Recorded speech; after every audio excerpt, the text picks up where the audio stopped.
What if I told you healing could be activated with light? Not a pill, not a product, but a frequency, awakening your body's natural ability to regenerate, restore, and rise with vitality. Hi, I'm Jennifer Pilates, and I've seen firsthand how light therapy patches are helping people all over the world reduce pain, calm inflammation, increase collagen, improve energy, and so much more. These non-invasive patches use the power of phototherapy to signal your body back into balance. No chemicals, no side effects, just light. If you've been feeling depleted, foggy, inflamed, or if you simply want to feel more vibrant from the inside out, this might be what your body's been asking for. I've personally experienced the difference having worn light therapy patches for the past 15 years. I've shared them with clients, my community, and my team. Curious? Head over to jenniferpilates.com to learn more or to reach out for a personalized consultation. Your body remembers how to heal. Light just helps it remember faster. Head over to jenniferpilates.com today to learn more.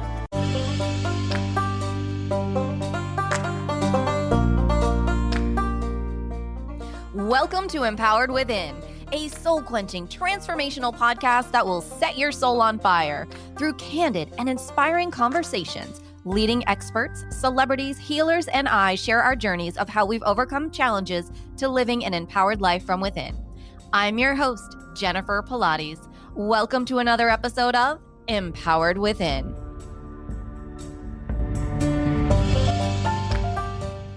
Well, hello there, and welcome to a new episode. I am honored to have with us today's guest, Cheri Bergeron. After 30 years as a marketing executive in the software industry, she now helps women break free from outdated rules and limiting beliefs around motherhood. Cheri is an author, blogger, public speaker, trained life coach, and most importantly, founder of the nonprofit Cheri's Choice, where she guides women through alternative paths to motherhood. Fueled by her own experiences, Cheri now empowers women to become mothers on their own terms, rather than surrendering to outdated societal rules. She helps other moms write their own stories with or without Prince Charming. Her mantra, and I kind of love it, is if the glass slipper doesn't fit, screw the fairy tale. Welcome to the show. Thank you. I'm glad you like that too, because it just kind of puts things into a really succinct package. Like, why do we have to live by other people's rules for us? Right? Who said that? Can we please break out of that? I love that. And you have done it so well, and I'm sure it wasn't seamless. Where did your fertility journey begin that led you to where you are today? Because you're a best-selling author, you're a nonprofit, you're a speaker, you're all the things helping women.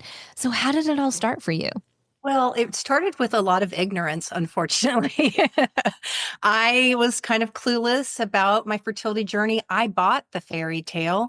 I bought two, actually. One was I could be anything I wanted to be as a feminist. And so I charged into my career and was really interested in financial independence and career direction and things like that. And I just believed that marriage and children would just happen organically.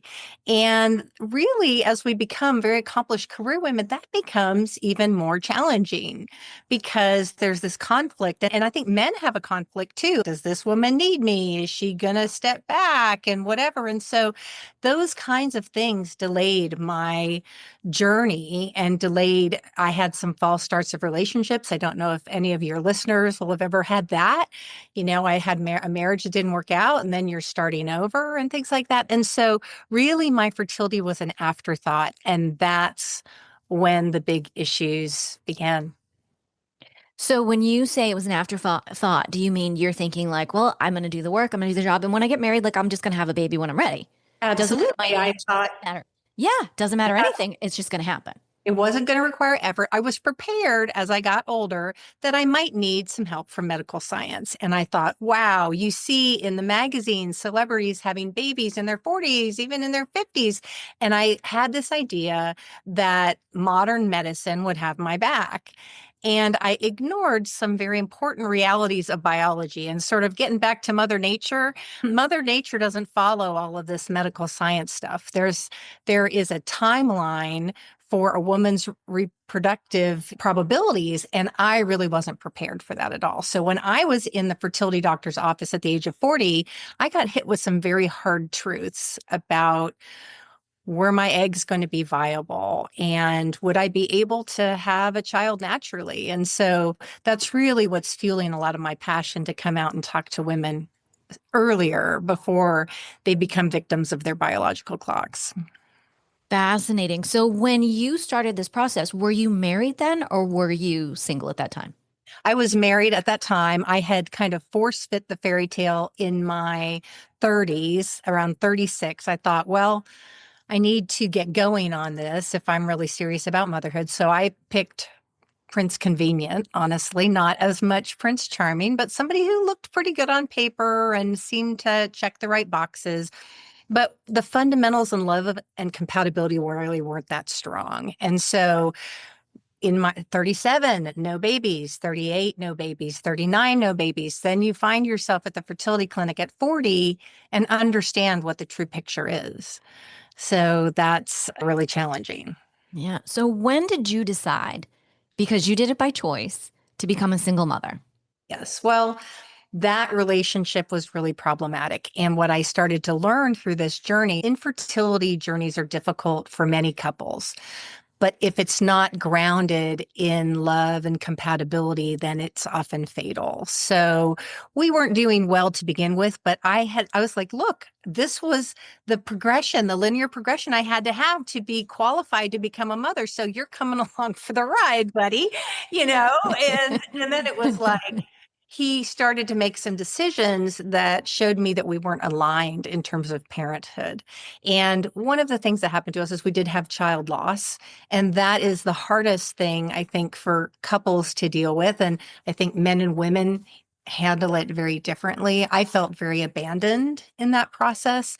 And so it was really as I was starting another IVF cycle after loss that I knew that I was going to have to do it on my own. Wow. Yeah. And so did you go from loss? So was it your second IVF then that you chose at that point? You were like, this is going to just be me.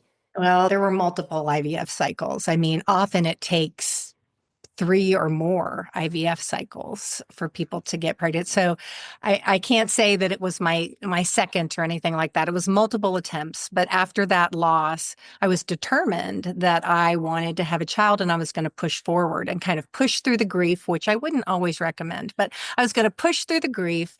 And he said, I don't know that we're strong enough to move forward. And I think he was right. And I said, sure, yeah, I think you're right. And I don't care because I really feel strongly that it's my calling to be a mother. And that's really when we diverged. Wow. That is just so, that's a lot. It is a That's a lot. lot. So in the middle of divorcing, you're choosing to say, no, I'm going to still continue through IVF at this point. So you're living dual lives at this point. We were separated before I actually knew that I was pregnant. And there were some misrepresentations on his part in terms of he said he didn't want to have any part of children if we weren't together. And so I used our shared embryos with that belief. That didn't end up being the case ultimately. And so we didn't get divorced for many, many years after that. I kind of broke free, focused on what I wanted to, and moved forward on my path to motherhood, but it ended up being quite sticky. And I don't know, and that's probably a whole nother podcast. It is because we know well, I know how in depth that it was for you, but to touch on it though, because I do feel that it's important. And Sure. it was very eye-opening for me because I was like, oh my, I had no idea. The two of you had children together. You had embryos together that made, was it one or two? So two that we've lost, but let's just say I was carrying twins when we were separated, and one of them became my daughter, Lauren, and the other one we lost at 19 days. So, so we co-parent that daughter whose artwork you see. Oh my gosh, I love it. Now, your story continues though, because it just didn't end there. You continued on a journey to become a single mom. Right. Well, I was a single mother at that point. Mhm. wasn't, he had expressed he didn't want to be involved. And so it was only after I was pregnant and things that he changed his mind about all of that. So I Mhm. had to adapt to that changing course, but I still was going to be living as a single mother on my own terms. And what advice would you give to women who either are going through something very similar or who have been through it as far as the legalities? Because your legalities were pretty intense with things that went on with your marriage and your children and so on and so forth. What piece of advice would you give to prepare women? Because, you do think it's so easy. You're like, I'm just going to go get IVF. I'm just going to freeze my eggs. I'm just going to go over to that sperm bank. It isn't that easy. Like, it really Yeah, isn't. I mean, my whole book is sort of a cautionary tale of like, don't do these things or consider doing these other things. I think the first thing is allow love to find you in its own time. I think one of the biggest mistakes that women make is rushing a relationship because of our biological clock. So I would really recommend proactive planning there, egg freezing, or I didn't even use my own eggs. I used an egg donor ultimately, which was amazing because I learned that if I used the eggs of a 27-year-old, my odds of a healthy pregnancy were the same as hers. I had no What? idea that was true. I had my children, yeah, Jennifer, I had my children at 44 and almost 47. And your eggs were as healthy as a 27-year-old's So eggs? if I used her eggs, then my Oh, pregnancy, then the odds of me having a healthy child, even though I was in my 40s, was the same as hers. So, the fact is that we do have this biological clock, but if you miss that window, there are other avenues. I was able to carry this baby.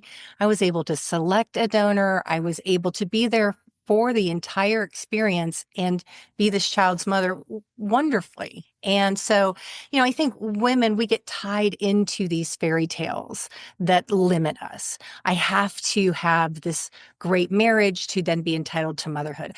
I have to provide the eggs in order to be entitled to become a mother. I have to work. I have to be the perfect mother. I have to do it all. And I think we need to cut ourselves some slack on these things and maybe consider some alternative approaches. absolutely. So now I'm thinking I misread something. So for your experience, you used a donor's eggs Yes. and the sperm then came from your ex-husband, or did we Right. get So that? I created shared and we created shared embryos together. Yeah. But I think what you're talking about is some of the legal entanglement. I started over. So what happened was the reason we lost my son was due to an undiagnosed genetic condition on his side, on my ex's side.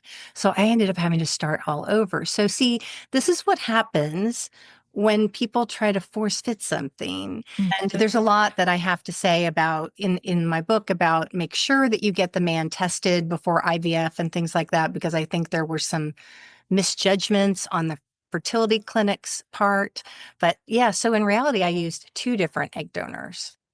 This Okay. became a long and convoluted process. Women, ladies, you can do much better than this, please. Right. This is why get someone to guide you and make some better decisions. 100%. And they can do that through your book called Mission for sure. And we're gonna dive into that Sure, yeah. in a moment. But I definitely believe when it comes to divine timing and energetics and the universe being involved, you can be dating the wrong person and be getting UTIs like crazy. Like your body will reject people.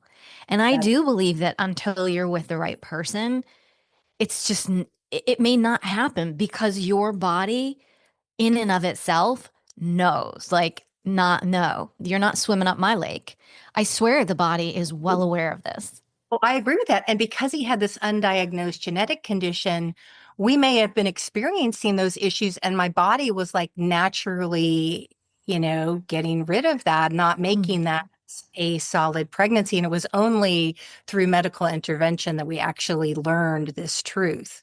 Now, I have my daughter because of it, and I'm so grateful. But I think another thing about it is the path to motherhood is such a sacred journey to me that I think it's really important to be in tune with whatever belief system that you have in terms of, you know, Mother Earth, God, whatever that is, and that you will be guided to the children that you are meant to have. And I really do believe that. In whichever way they're Yeah, coming in, right? absolutely. Absolutely. Whether it's foster parenting, whether it's adoption, whether it's ultimately mentoring someone, whatever that path is, again, when we hold ourselves to a rigid path, I think we rob ourselves of the true blessings that are out there for us. Right. No, I agree with you. And the other day I read something and I just sat there and bawled my eyes out. And they said, God, it makes me cry right now that sometimes if the situation isn't right, your children will come through as your animals who have sought you out because there wasn't a soul, there wasn't the body ready. So they came in any way they could because they wanted to be near you. Oh, And I so get because they are my children. They're my babies. Like we don't yeah. call them kitties. They're not cats. They're the babies. And it just so made sense to me because they're so brother, sis. And I'm like, oh, it was just such a shift of mindset to, again, there's so many ways that motherhood can come about. I would not have had that perspective if I didn't have that in that moment. But I agree with you on the forcing it. I remember forcing it. I remember, oh my gosh, so many different ways. Trying to force it with a man, trying to force it, was I going to adopt? And I think that's when you have to really go inward and ask, why am I forcing this? Yeah. And what is it at the root of why I'm forcing this? And everyone's going to come up with whatever is there for them to find. Yeah, I think you can create a great path of destruction from doing that. And honestly, even beyond children, I think family is another area where that happens. Sometimes our biological families are not the people who are going to love us and support us. And I think being open to those people who come into our lives that are really there to encourage and accept us. I had to build a family. Some of my family didn't approve of the IVF journey due to religious beliefs and things like that. And I found that my village came together of beautiful people who love me for who I am and who supported me. So I think we have to be open there too. Absolutely.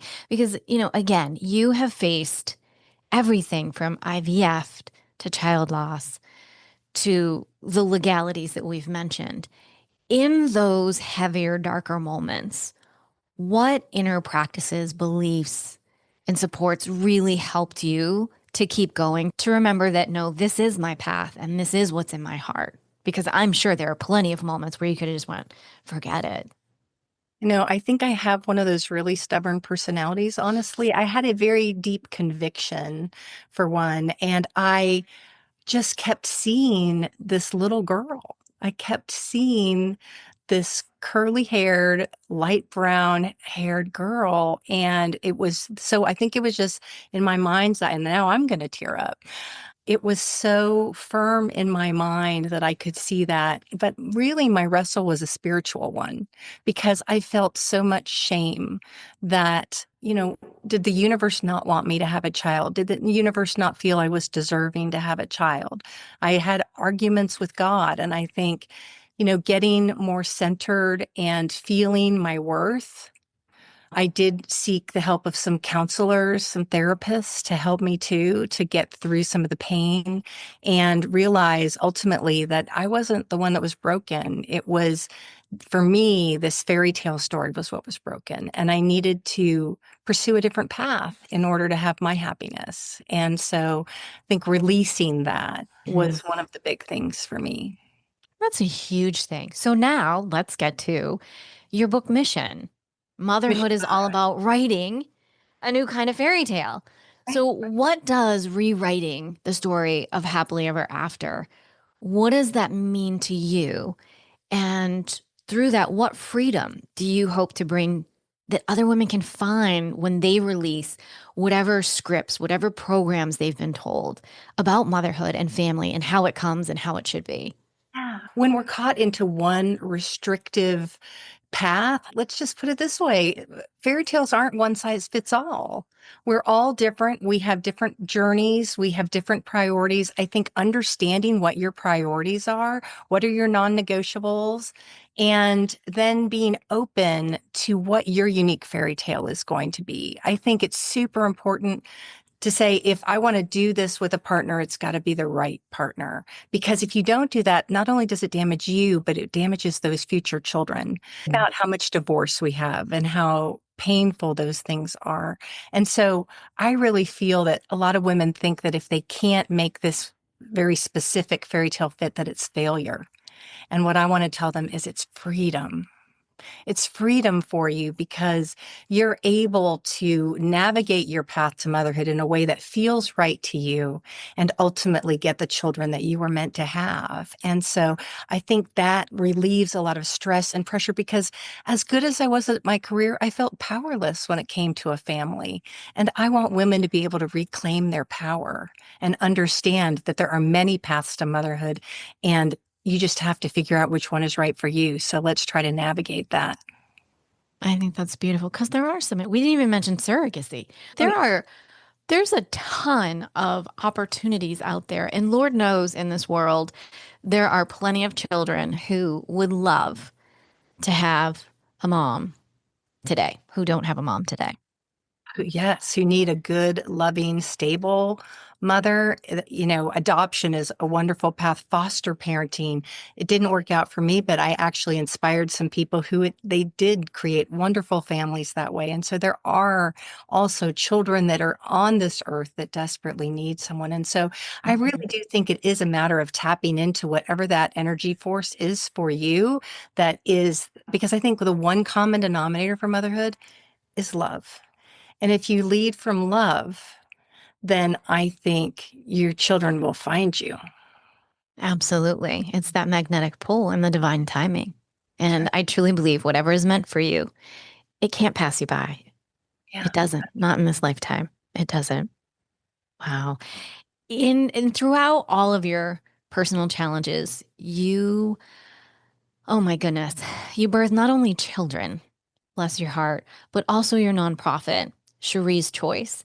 Will you share what it is and how it came to be? Sure.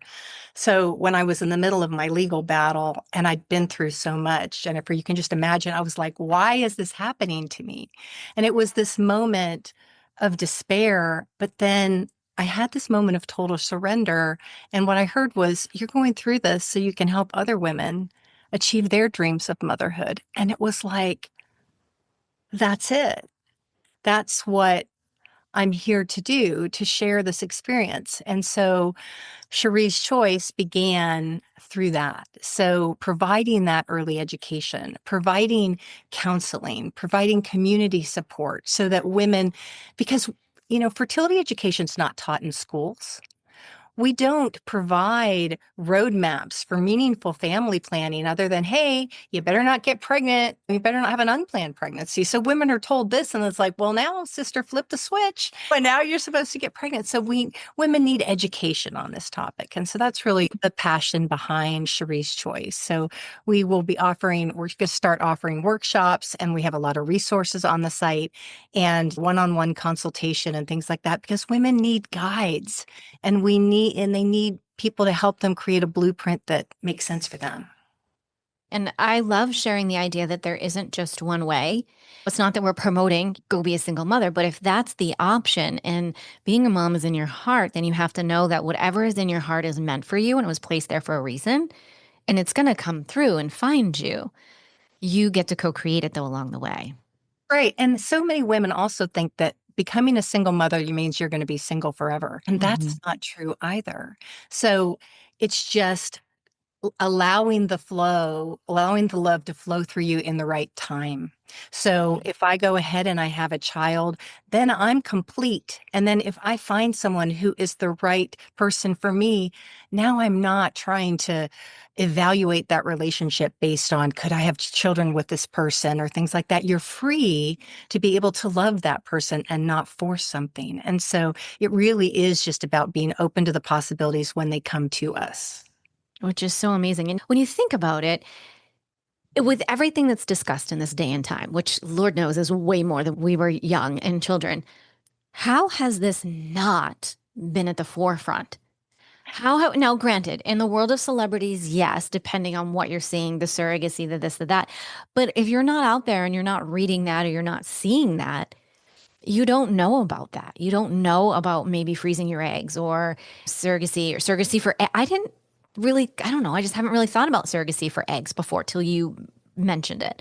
It's a conception that you think of sperm donors. You don't really always Right. think of egg donors. I had never thought of egg donors. And so No. I think it comes really from our families of origin, though. We grew up in a certain kind of family. It shapes what we think our futures are going to be. And so I lived in a traditional household. It wasn't a perfect household by any means, but it was a mother and a father. And that's just what I believed. And so we don't question these beliefs so often. We just go on autopilot and life happens to us versus becoming architects of our motherhood journey. And that's what I want to inspire women to do.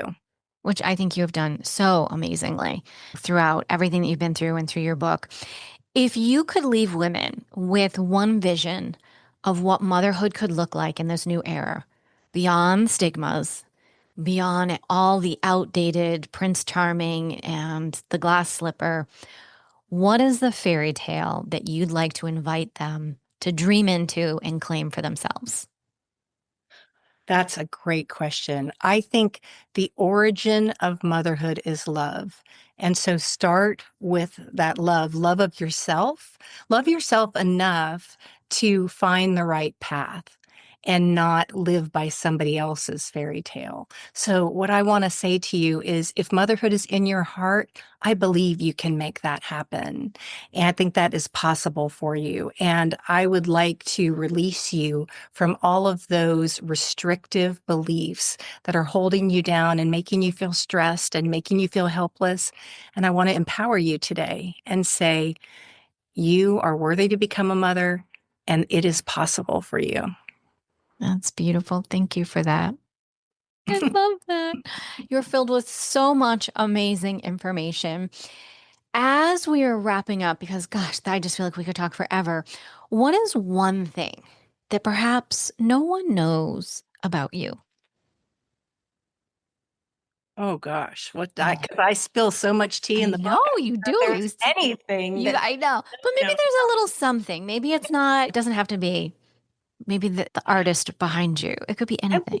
I would say it's that I have a real passion for dancing, and I put that passion on hold to become a mother, and I really aspire to get back to that. And so, in motherhood too, it's a very self-sacrificing kind of thing, but we need to reclaim some of those things that bring us personal joy. So I'm going to commit to you guys that I am going to revisit my love of dance. And if we talk again, I'll give you an update on that. I'm so excited. We're going to have to talk again to get the update on that. See, look what we just did for you today. I'm so I excited. I know. Now I'm committed. You're Yeah. totally committed. You have some accountability here. I love this. Oh my goodness. Will you share with our community where can they best connect with you to learn more about you and to grab your book? Sure. We've got a couple websites. CheriBergeron.com is my author and speaker website. I'm happy to talk to groups and help provide paths for these different non-traditional paths to motherhood. Cherie's Choice, my first name and then choice.com is another resource for you. There's so many things out there about all these paths to motherhood. And then my book is available on Amazon. Wonderful. Well, all of Cherie's contact information will be over in the show notes at jenniferpilates.com. So you can hop over there and click on everything. We'll make it super easy for you. As we close out the show today, is there one last piece of inspiration that you'd like to leave us with? Believe in yourself. Believe in your path to motherhood. And if you feel like it's in your heart, don't let it pass you by. It's a beautiful gift. That is so amazing. Thank you for sharing that. It's so true. And I just feel that there's so many people that need to hear that on whatever level that it hits them today. So thank you for that. This Oh, has been pleasure. so incredible. Thank you for coming on and sharing all that you have. It definitely, doing all the research was so enlightening to me on different levels. And I'm just so excited. We'll definitely have to have you back. Thanks so much, Jennifer. You're so welcome. Well, as always, everyone, may you live an empowered life from within.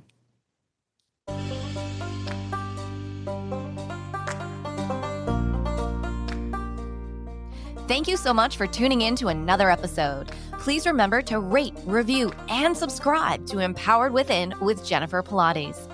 Your feedback is important. It helps me to connect with you and gives me insight into who you are and what you're enjoying about the show. For today's show notes and discount codes from today's sponsors, head over to jenniferpilates.com. Until next time, may you live an empowered life from within.